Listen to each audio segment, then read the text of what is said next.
Hello everyone, welcome back to my channel. February Progressive Magazine Exercise 2 at the speed of 80 word per minute and then 100 word per minute. The dictation will start in next 10 seconds, so be ready for the dictation. Start.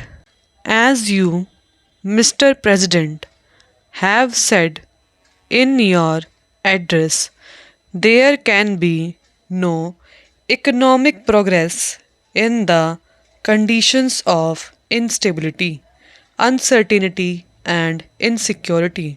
Any attempt at bringing about a greater measure of economic equality will receive a setback in any such environment and in all situations in which law and order breaks down.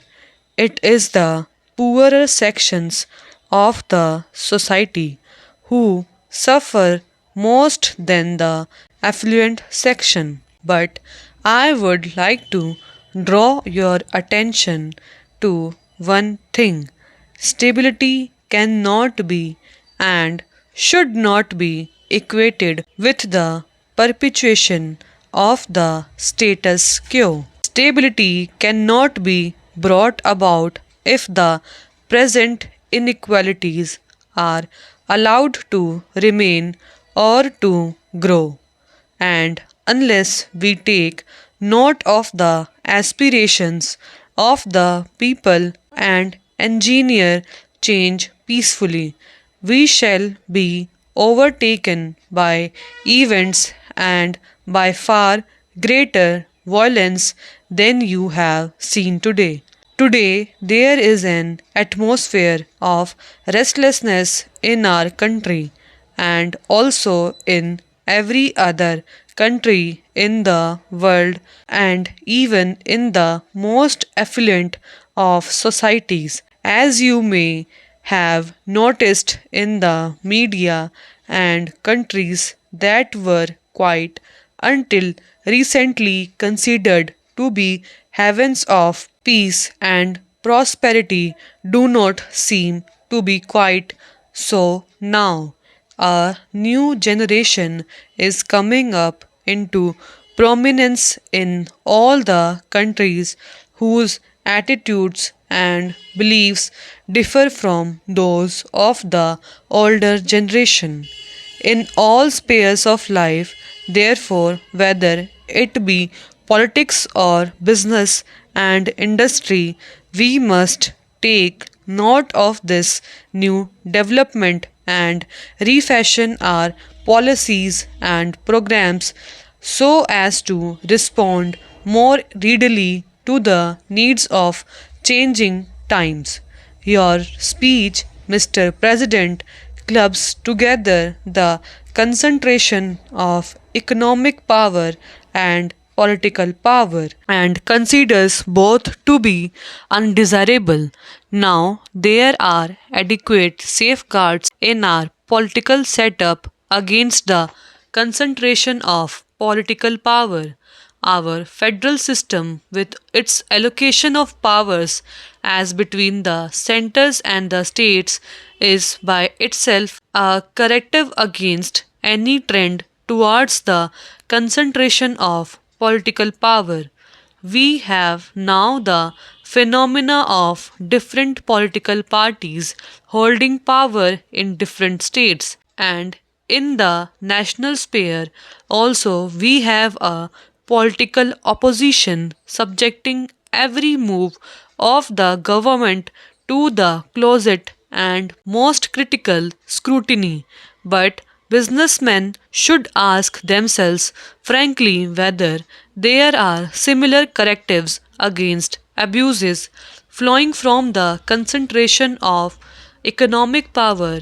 What action has been taken in our country to build up active organizations of shareholders, consumers, and small businessmen? In the absence of organizations of this nature exercising a countervailing influence against the concentration of economic power, government had to step in, whether it is the nationalization of banks or the monopolies legislation which is now on the anvil. Stop. And now at the speed of 100 word per minute.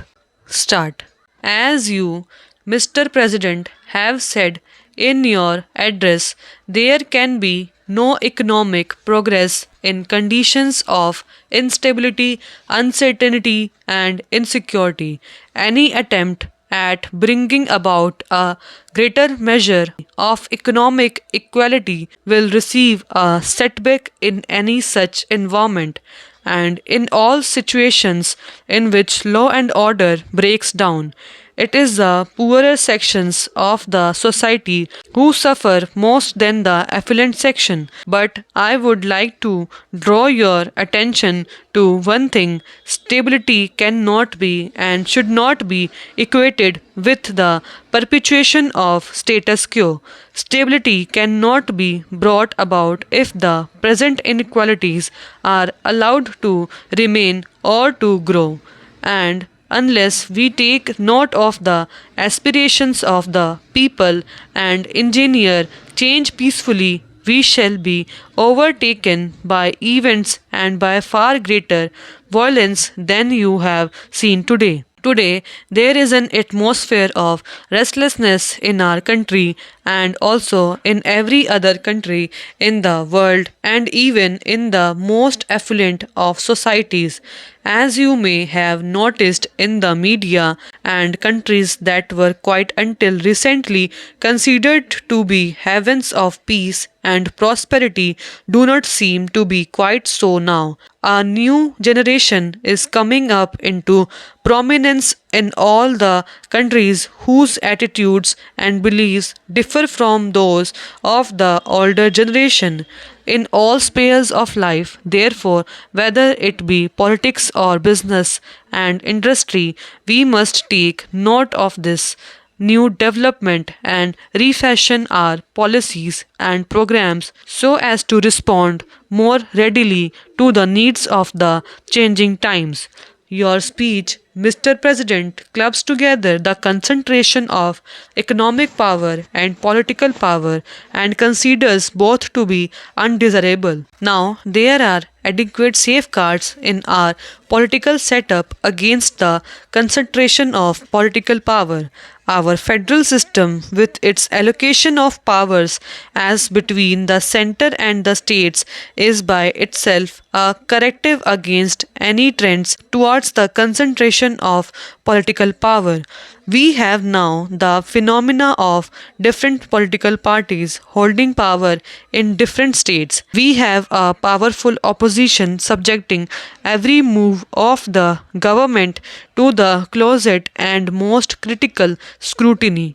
But businessmen should ask themselves frankly whether there are similar correctives against abuses flowing from the concentration of economic power. What action has been taken in our country to build up active organizations of shareholders, consumers, and small businessmen? In the absence of organizations of this nature exercising a countervailing influence against the concentration of economic power, government had to step in, whether it is the nationalization of banks or the monopolies legislation which is now on the anvil. Stop.